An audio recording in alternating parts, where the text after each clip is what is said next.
Hello beautiful soul, and welcome to day 2 of this How to Become a Health Magnet program. Throughout the program, we're going to be exploring ways to attract radiant health into all areas of your life, including your mind, body and spirit. Since we're all spiritual beings having an earthly experience, I'm going to begin with the body today. Now I have a question for you, and it's this. What ails you? Or more simply, what physical pain or discomfort is your body experiencing right now? So I'd like you just to take a few moments to pause this video, to take a pen and paper, your journal or notebook, and to write down and just describe any pain or illness or indeed anything regarding your bodily health that you may be concerned about right now. Just jot those ideas and those thoughts down. As I record this, my throat's feeling a little sore and the skin on my face is rather red and blotchy. So I'm with you on anything that you've got going on within your body. I think it would be a rare moment when any of us didn't feel any kind of discomfort, pain, illness at any time. The body is a miraculous thing, but it has an awful lot to do.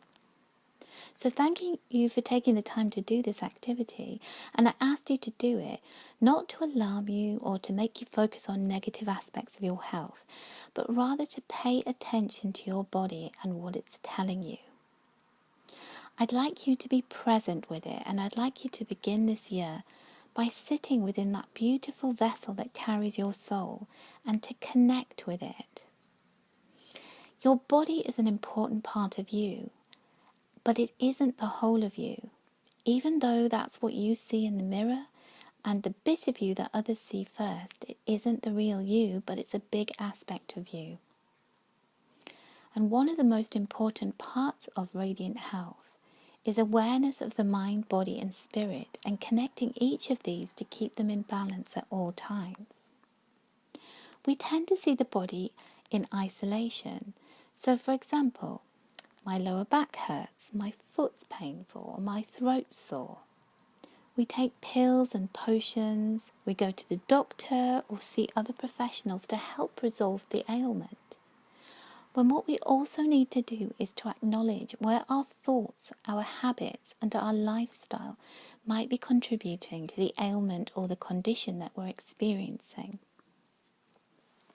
So when it comes to me, my sore throat, I can 100% tell you, that's because I've been working so hard. I've been wearing myself out, depleting my energy levels and my immune system.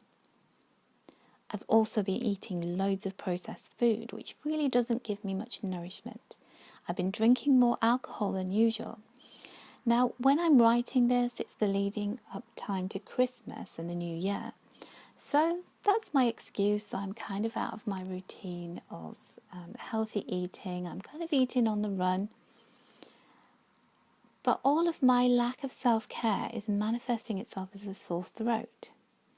And just as we have a bodily symptom or effect, we also have a cause.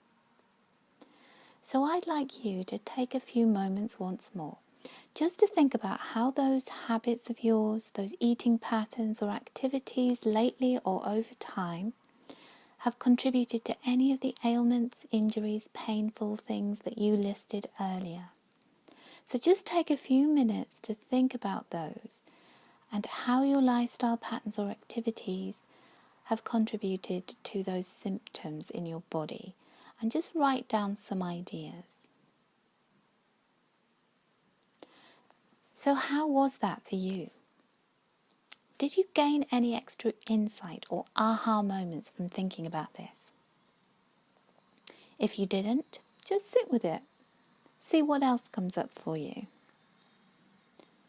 I hope you found this activity enlightening, or at least reaffirming that we are often working in cause and effect with our physical body, and we do have a strong impact and the ability to positively or negatively affect our physical health. Now, this isn't all about making you wrong or, pulling you up for the things that you've done.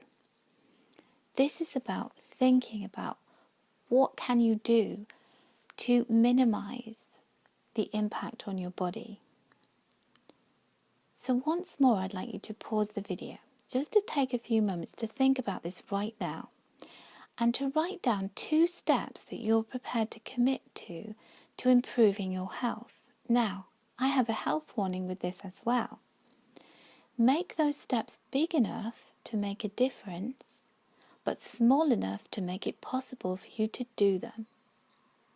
So, for example, if you're feeling tired all the time and you're snacking on sugary things, and you know that that's one of the reasons for your tiredness is because you're choosing something that gives you a spike in energy and then your energy dips, could you replace one of those sugary things with something that gives you a longer, slower release of energy? So, for example, a banana instead of a chocolate bar. If you are feeling tired because you don't get enough sleep, is it possible for you to stay in bed an hour later or go to bed an hour later in the evening? Hour earlier in the evening, sorry. So think about what is it that you can do, small enough change to make a difference, but that doesn't have a majorly big impact on you that creates so much discomfort. So take a moment to think about that. And if you need longer time, then do by all means take that. But think it through. And just write down 2 things, 2 small changes that you can make that will be big enough to have an impact. So thank you for taking the time to do this with us, beautiful souls. And tomorrow, we're going to be exploring ways in which we can make small changes to your everyday habits that are going to have a big impact on your health and well-being.